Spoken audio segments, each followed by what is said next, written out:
Welcome back, traders, for another market preview where I give you my opinions and outlook for the upcoming week. And let's go ahead and jump right into it, starting with the dollar index on the weekly chart. So you can see not much has changed this week as we are working inside of last week's range. I'm still looking for the relative highs above here and here to be the draw on liquidity. Currently, the bodies of these candles are still respecting this weekly order block, which could be enough to rally price up into our draw on liquidity, but I do think that price could go lower to sweep below the sell side right here and to rebalance this fair value gap some more.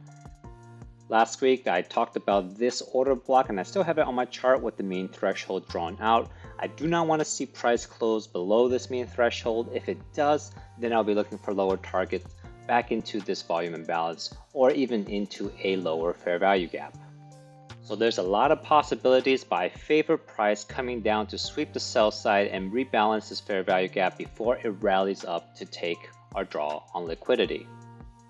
Going into the daily chart, you can see that I also have a daily order block right here with this mean threshold drawn out. Now, ideally, I don't want to see price closing below this mean threshold on a daily basis.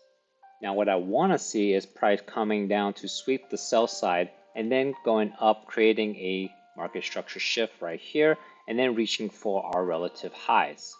Now, if the market does decide to leave these relative lows intact and just decide to rally from here, I'm looking for this high right here to get broken for that market structure shift. Only then would I be looking for these relative highs. But for me, it will be better if we sweep these lows before we create the market structure shift. Okay, now let's take a look at S&P. Now I want to go into the daily chart, but I want you to know two things on the weekly chart right here. First, you can see that this week we have an indecisive candle, but ultimately closed slightly in the red. Second, we also have a weekly fair value gap down here. You can see on the daily chart we have that weekly fair value gap right here. This week we somewhat consolidated, then Thursday we went up to sweep the highs before coming back down into this imbalance, and then Friday we rallied back up.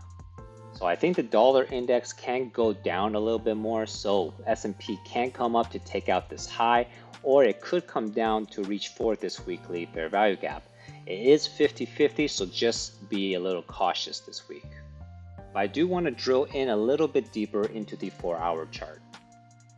Looking at the 4-hour chart, you can see that Thursday we had displacement lower, and then Friday we rallied back up into this imbalance. Now remember, looking at the weekly and the daily, it is 50-50 for me, so price can come up to take out this high.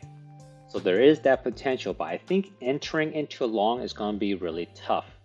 Now if price creates a failure swing and it starts going below this low here, I think it will be much easier to look for a short entry for the weekly fair value gap down here. But remember, on the higher time frame, it's not very clear, so don't get too attached one direction or the other.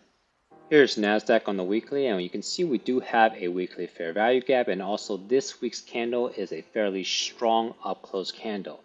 Now remember, for S&P on the weekly chart, it was an indecisive down candle, so that gives us a slight S&T divergence right here.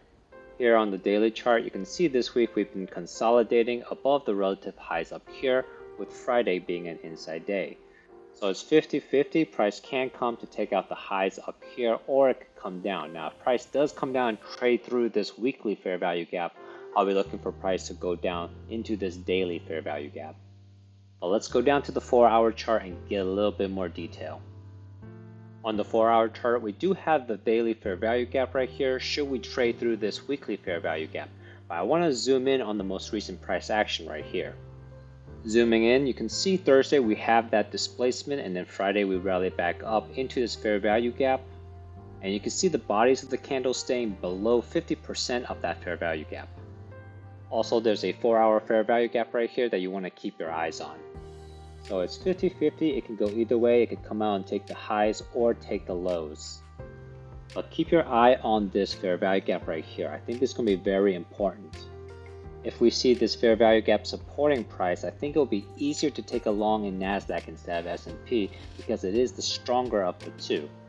But if we start trading through this fair value gap, we can look for this to become an inverted fair value gap and look for our lower targets below here here and then zooming out back into our daily fair value gap.